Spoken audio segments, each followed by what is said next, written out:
to One Man's Collection. My name is Brett. Today I am looking at the Ferrari Collection Magazine number 30. So this is the, I'll have to check it again, 355 GTB version. Alright, we do have a die-cast car obviously in this collection. Magazine does look like it got roughed up, scratched on something there. I think that has happened with a few of these when they were delivered. But I'm going to have a look at the die-cast car at the end. First of all, we're going to have a look through the magazine, see what we get in this particular magazine. So the F355. So inside this issue also the F1642 single-seater production model. Competition model is the GT275 GTB C. And the poster is of the 355. I'm not going to read everything in this particular, in the articles. If you want to have a look at it in more detail, you'll have to hit pause. But after a promising 1990 F1 season at Tyrrell, at the end of which he had secured 13 championship points, Jean Alesi signed for Ferrari. Unfortunately, the 642 was not particularly competitive, and the French driver amassed just 21 points for the 7th place finish. You do get the cars that they show in this as well. So if I haven't already shown it off, it will be upcoming. So in this particular one, we've got a rear 65-degree V12, 710 horsepower at 13,000 RPM. No known max speed. Production only in 1991. Numbers produced unknown. I guess it would be including parts and all the rest. Switching to the 643. For the first race of the 1991 season, the Ferrari 642 driven by Alain Prost started on the first row of the grid and finished in the second place, behind McLaren's Ayrton Senna. Prost teammate Jean Alesi drove the fastest lap in the race, but it proved to be a deceptive good start for Ferrari. Okay, so USGP second for Prost, Brazilian was fourth for Prost, and Monaco was third and fifth. Now I'm guessing that's all there was for that year. Prost's demise at Ferrari. Alain Prost at the wheel of his 642 during the 1991 US Grand Prix in the city circuit of Phoenix, Arizona. On to the 355 from 1994. What do we call this one? The GTB, was it? Yeah, definitely the GTB. In spite of its aggressive, gritty appearance, the 355 was overall a rather traditional model. The Berlinetta replaced the 348 GTB and had retractable headlights but no side or rear grills. Got a 355 GTB version. Okay. Just making sure I got the right one. Masterpiece of aerodynamic harmony. It's a good looking car. The American Dream. Photograph shows a car design for the North American market. It is immediately recognized by the additional side light integrated into the bumper panels to improve the car's visibility at T-junctions. That's these ones here. Does look nice in red, doesn't it? The poster, I've not removed any of these posters.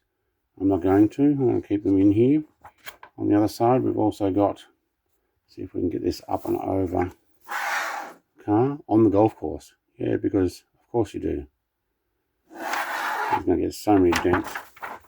That'll be a target. Do you want to park your car there? Thank you. I know where to aim for.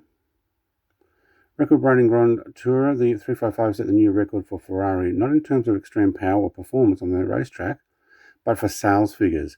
The first series-produced V8 Ferrari with 5 valves per cylinder was also the marque's biggest seller, at least until it gave way to its hyper-technological successor, the 360 Modena. There you go.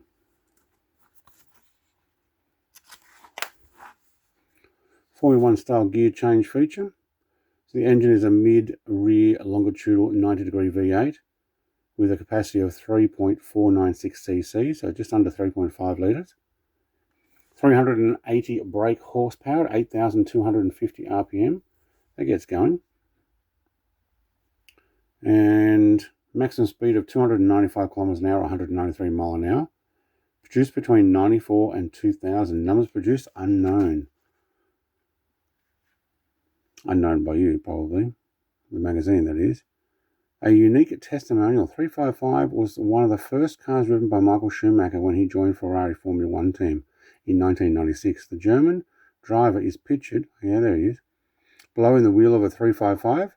Note there's superimposed air inlets on the side panels, supplying air to the 3.5 litre V8 with 5 hours per cylinder. The superimposed, okay, it is actually on the car though. I'm skipping a page there. Alright, competition models, one of the most beautiful GTs of all time. Built to excel the Grand Tourer category, the early 275 GTBs were incredibly successful cars, capable of travelling across Europe at an average speed of 200 kilometers an hour, or 124 mile an hour. They won every GT race in which they took part. Yeah, beautiful. I do have a large yellow one, I think, like that, in 1/18 scale. Yeah, I do. So the front longitudinal 60-degree V12. I think I've already shown it off too, because I've got a red one very similar, but an earlier model. 3.4 litre or 3.385.72 cc. 300 brake horsepower at 8,000 RPM or 275 brake horsepower at 7,700 RPM for the 1966 model. Maximum speed 280 or 174 mile an hour. Produced between 65 and 67. There were 16 cars produced, 12 road cars and 4 competition races. Wow. And I bet they're a pretty penny now. Some of the old Ferraris are some of the most expensive cars available. Some of, not necessarily the, but some of. All right, upcoming in part 31, so magazine number 31, you get the 312 T2 model. We already have had the T1, I think. So we're off to the T2, and I will show that off in next week's video. But let's have a look at this car in more detail. So, not the North American version, because we don't have the thing at the front there. We do have an indicator or a badge? I think it's just the indicator. Have the badge on the front. No badge on the side. It just looks like the indicator there. Okay. Not a bad model. Looks good. Disc brakes. I can get those in. Yep. Silver calipers though as well. We do have a coloured interior, which we might want to grab the light. There we go. Red interior, black down the centre. We do have a silver gear knob shifter. Do we have any gauges? Yes, we do. Look at that. All right. For a 143 scale model, that's pretty good. Got Ferrari on the steering wheel. Bit of red across the side. Down in underneath the footwell as well. Yeah. Very good. No license plate on this particular thing. I don't think there's actually any license plates on any of these models. There is a faint silver prancing horse across the back there. Gold tipped exhaust pipes. Actually, that looks pretty good. Quite happy with that. I am actually very happy with the Ferrari collection. Not a lot underneath. We do have another bunch of the gold colour there. I'm guessing that's meant to be some sort of muffler system. A little bit of car design underneath, so it's not a completely blank thing. Yeah, I'm going to put that on the turntable. Like, comment, subscribe. I'll be back with magazine 31. I'm going to make our way all the way through to the end of this series.